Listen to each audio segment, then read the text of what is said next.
मुख्यमंत्र्यांना निवेदन देणार आहात, काय निवेदन आहे आणि काय मागणी केली तुम्ही यामध्ये? मुळातच मागील 3 दिवसांपासून मुंबई येथे आझाद मैदानामध्ये जे मराठा आरक्षणाचं जरांगे पाटील साहेब यांच्या नेतृत्वाखाली आंदोलन चालू आहे, त्या आंदोलनादरम्यान काही आंदोलकांनी पत्रकारितेवरती तसेच काही जर्नलिस्ट आहेत त्यांच्यावरती आणि कॅमेरामन यांच्यावरती जे गैरवर्तन केलेलं आहे, याच्याबद्दल प्रथमतः आम्ही ब्लॅक पॅन्थर पक्षाच्या वतीने जाहीर निषेध नोंदवत आहोत. तीव्र शब्दांमध्ये त्याची निंदा देखील करत आहोत.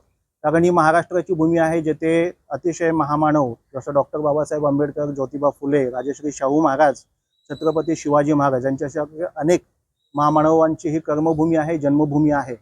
आणि अशा या कर्मभूमीवरती, या पवित्र भूमीवरती लोकशाहीच्या चौथ्या आधारस्तंभावरती होणारा आघात हा ब्लॅक पॅन्थर पक्षाकडून मुळीच खपवून घेतला जाणार नाही. त्या कारणास्तव त्यामधील जे कोणी दोषी आहेत त्यांचा तपास लावून आदरणीय गृहमंत्री साहेबांनी त्या दोषींवरती कठोर कारवाई करावी, जेणेकरून पुढील भविष्यामध्ये लोकशाहीच्या चौथ्या आधारस्तंभावरती म्हणजेच मीडियावरती अशा प्रकारचं कोणतंही गैरवर्तन होणार नाही. आणि हे काळजी घेण्याचं तसंच पत्रकारांचं संरक्षण करण्याची जबाबदारी आणि कर्तव्य हे महाराष्ट्र राज्य शासनाचं आहे, अशी आमची भूमिका आहे.